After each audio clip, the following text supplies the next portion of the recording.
Alrighty, welcome back everyone. It is LaughNgamez here. I'm back, and it is time for another Starcraft 2 AlphaStar 1 vs 1 replay cast. And as per the past few videos, we're going to be having AlphaStar take on AlphaStar, which is amazing to see. So, yeah. Alpha Terran taking on Alpha Terran this game as we go through each of the matchups of AlphaStar playing itself. And yeah, I feel like for this one, we're going to be seeing, if I had to guess, based off how AlphaStar plays Terran against players on the ladder, we're probably going to see a decent amount of harassment when it comes to a TVT. We'll just have to sit back and enjoy the show, though. And big thanks to everyone who's still checking out these AlphaStar videos. I know that the upload has been kind of consistent, but it's great to know that we got a few more of these to go through. So the map, Kairos Junction, the matchup, TVT, and yeah, ladies and gentlemen, just make sure to go ahead and hit that like button. Yeah, let's try and hit 12 likes, since that's how much gas the blue Alpha Terran has right now. We have got, interestingly enough, almost identical, or if not identical, scout patterns. Yeah, not quite identical, but an early scout from both Alpha Terrans.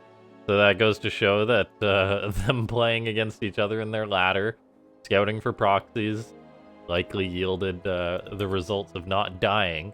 And that's where these two agents got their success from. So both of them scouting out, making sure there's no proxies, then just going for a Reaper expand, which seemingly isn't a build we see too much in the modern era of StarCraft 2, the current era. As I speak of this, it seems a lot of the pros do prefer to go for that double gas style, at least from what I've seen. And then, yeah, we'll just sort of sit back, take a look here, see where the AI is going to try and advance. We've got a reactor on the way for the red agent, and then just in the marine on the way with the factory for the blue agent. So a little bit of variation between these agents, which is quite interesting if you think about it, because it makes you wonder if these agents were more refined. Like, I know they had like 100 years of games played or something. Whether one of these play styles would necessarily come out ahead or not, or whether StarCraft has just got that variance to sort of tell. Anyway, it looks like both agents are having a bit of success with harassment.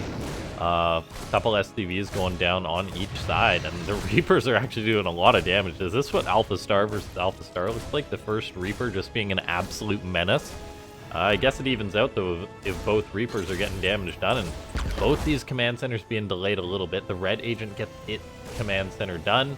It looks like the blue Reaper is going to be cleaned up. The red Reaper, which I think wasn't doing as good at the start, is actually going to come out ahead with its Reaper living a little bit longer here. This Reaper going to be getting its 6th kill, all the while both agents just going to be trying to recover from that damage a little bit. 6 SCVs going down for the red agent, 8 going down on the blues side of the map. However, the blues Reaper actually stayed alive, which could potentially lead to a later on push. And by God, when I said there'd be harassment, I think, I did not expect there to be like, oh gosh, what, 14 SCVs going down in the first 3 minutes of the game to 1 Reaper on each side, notably. That is just ridiculous. Like, if that happens to you in a TVT on the ladder, you're basically just GG, but if you get the same damage done to your opponent, you're like, oh, okay, this is fine. That's quite an interesting interaction there. We've now got Cyclones on the way for both of these agents, a Raven on the way for the blue agent, Raven for the red. Like the sound of that. And then both agents are pretty much just producing the same thing while this is going on. We've got 4 gases going up for the red agent, all the while the blue is now getting up its 4th as well. So a lot of gas for these agents, likely going to be making a decent number of Ravens then, presumably. Ravens, tanks, that kind of thing, the gas heavier units for Terrans. Because going for 4 gases at this stage of the game really cuts into your mineral income. Like, that's 12 out of 31 SCVs for the red agent that are mining gas, which is quite a significant chunk of their income there. So yeah, probably going to see some more Ravens on the way. Actually, a Banshee on the way for the follow-up. Cloak, however, also costs gas, so there we go. We'll see if there's going to be Cloak for the blue agent or not, or if it will forgo it, and if that'll be more of a contrast between these agents. The answer is no. Both of them elect to go for the Cloak, and both of them went for a Raven at the start, so the crazy harassment is going to begin, it would seem. The Raven actually moving on out for the blue agent, while the red agent has seemingly kept its Raven out on the map. Actually spots the Raven that belongs to the blue, so blue agent gonna have to be careful there. The Raven sees the Cyclone, backs on out. Red agent has sent it out its Raven. Oh my god, there's just so many factors to think about when trying to compare these two agents that we see. Both of them still within a stone's throw of supply of each other, though. We'll see if the Banshees are going to be able to get damage done for either one of them. Raven going to move on into the natural of the blue agent. Auto turret gets tossed on down. Only going to get one SCV, deny a bit of mining time. We've yet to see any counter damage get done by the blue agent. However, in goes that Banshee. Viking actually out for the red agent, working on the Raven of the blue. Gonna try and save itself. Will it save itself? The answer is no. Might get the Viking as compensation, not quite. However, there is the Banshee that's gonna be dealing some counter damage, but Cloak's not quite yet done for the blue agent. How many more seconds do we have? It's finished now. There's the Cloak. There's the immediate scan, though. Is there a lock-on from the Cyclone to kill it? The answer is yes, it does go down, so it seems that the red agent really comes out ahead on that one, with killing off the Raven and the Banshee of its opponent, all the while the Banshee still alive. And that's actually going to mean that the blue agent is going to have to rely purely on scans to deal with the Banshee of blue agent. That could potentially be quite painful, and there's actually two Banshees out now as well, so how much energy for scans do we see from the blue agent? How good of a job does AlphaStar deal with managing that? And the answer is banking up a bit of scan energy, but I do believe that the sort of scouting, the saving energy scan things, sort of scan dynamic for an agent is probably a bit of a hard one for it to kind of comprehend, like how much should it save, how much should it not, because it's going to be based on just what players did in the seed replays, if you think about it. That's my understanding of it anyway, so it would be interesting to see how that develops too. For now, though, is there energy for another scan? The answer is no, so the red agent getting a lot of damage done with this Banshee.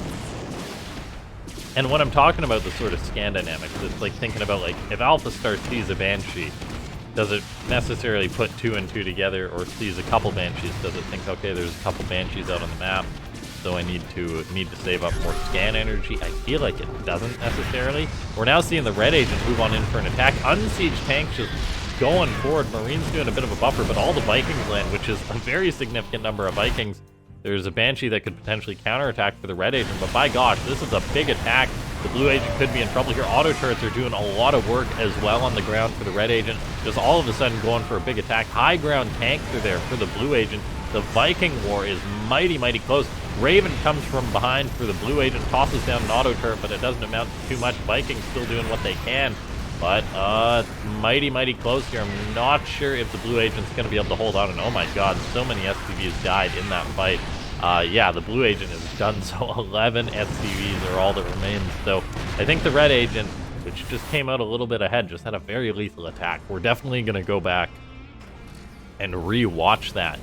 But my gosh, the blue agent kind of just got rolled there, and I'm not really sure where it went completely wrong. Of course, the Banshee harassment, I guess, was the first big failure there, not having a scan to deal with it. AlphaStar now doing the thing, which it starts floating its buildings. It's got its own Banshee doing some counter damage. However, that Banshee needs to kill about 40-odd workers, which is a bit of a tall order. It's gonna be getting some good damage done. 10 kills and counting, but the blue agent still contained. The Vikings just sort of trickling out and dying. It would seem a Banshee's on the way, which could potentially clean up these tanks if utilized correctly. That's another interaction that you don't think AlphaStar would have had that much of an understanding of something like that yet. There's that Banshee moving across the map. Yeah, Banshees for AlphaStar seem to be very harassed. oriented, but there it is. It's gonna go clean up the tank. Will it cloak to save itself? The answer is yes. Is there gonna be a scan? The answer is, unfortunately for the blue agent, yes as well. So blue's still contained. It's dropping a mule. Will it repair its orbital command? Or will it let it burn? That's another question. Oh, don't let it burn, AlphaStar. Don't let it burn! Oh, hey, good job, AlphaStar. Okay, Widowmine out, which is sort of some behavior for AlphaStar, I think, when losing the air battle. It's one of the few things you can make, but I have no doubt in my mind that that blue's gonna fall here and red's gonna win. We'll just observe a little bit more. Yeah, Vikings popping out, just getting gunned down, spawn killed. And now red is just making a couple of factories on the way. It's interesting to note that neither of these agents teched up to get Stim in very typical AlphaStar fashion for going the more classical styles. Just lots of tanks, lots of Vikings. I noticed that as Alpha Terran red is tossing up a couple of factories. But then nothing else. Yeah, so no extra barracks for either player. The Widowmine does get a shot, but now we see auto turret get tossed down. Vikings are actually going to land. What does red have for units? The answer is that one Widowmine. So we're going to be seeing that classical slow death there for the red agent. But, ladies and gentlemen, or for the blue agent, pardon me, make sure to stay tuned in this video, as of course there's going to be more questions answered by the AlphaStar team at the end of it. And then I'm also going to rewind just to see that big fight before this happened. This was a really exciting game. All these AlphaStar versus AlphaStar games have been great to watch.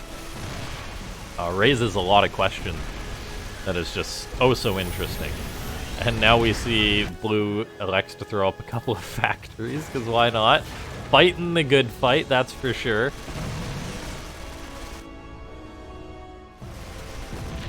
So we will just start fast forwarding, but yeah, make sure to hit that like button, subscribe if you ain't, as I do occasionally put out videos. Seeing the blue get cleaned on up here. Red just macroing up like a machine. The machine that it is.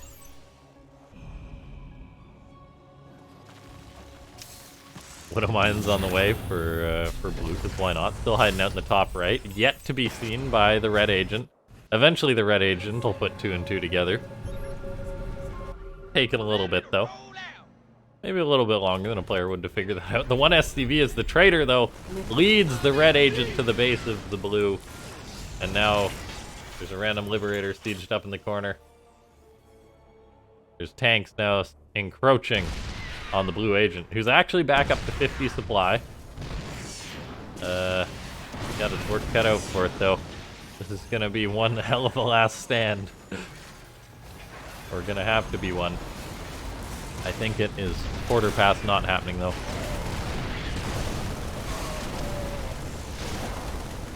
Let me tell you, though, the AI definitely has more fight in it than most human players.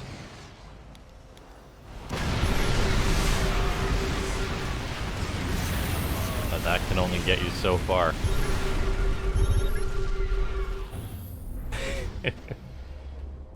Oh, AlphaStar. Oh, AlphaStar.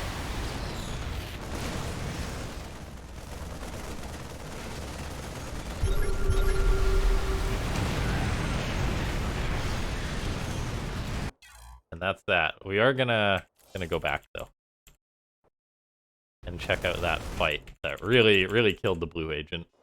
I do believe that it was mainly the Banshees that did it in, though.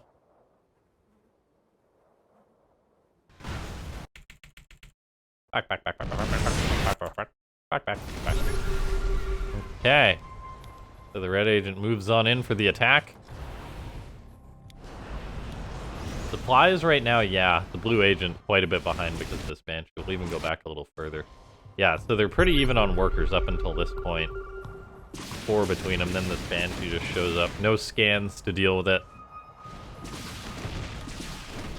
Banshee gets a good amount of kills, a lot of damage done. And then, yeah, that plus a big attack equals a dead blue agent. as we shall see here, yeah. The blue agent just had its units out of position, coming to deal with that Banshee. A couple of tanks were there, but obviously tanks don't help out with Banshees, so a little bit of a mistake there, and then from this point it's just tanks on the door, the way all the Terrans die. Thanks for watching, ladies and gentlemen, and make sure to stay tuned to the end of the video.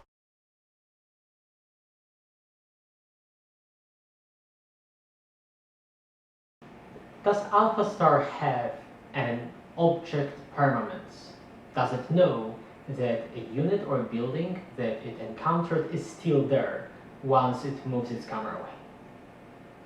So AlphaStar does not have any sort of built-in model for the persistence of units or buildings.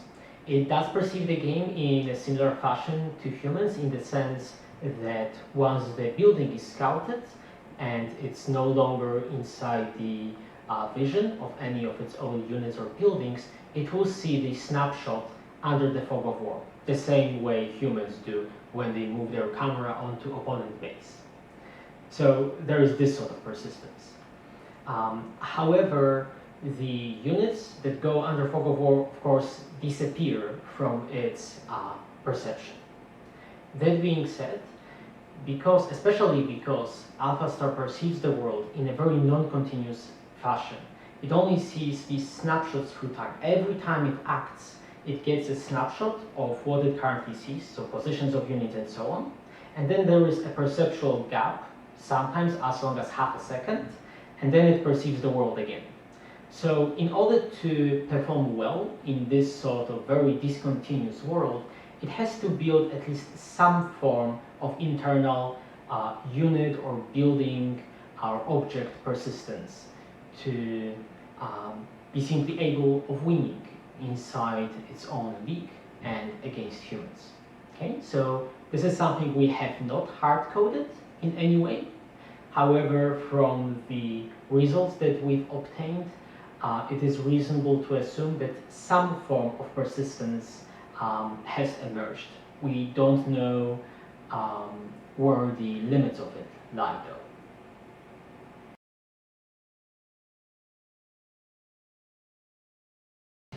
How does AlphaStar perceive the Starcraft game? Is it just pixels? Is it list of units? What is the perception layer? The way AlphaStar views the game can be essentially split into three categories.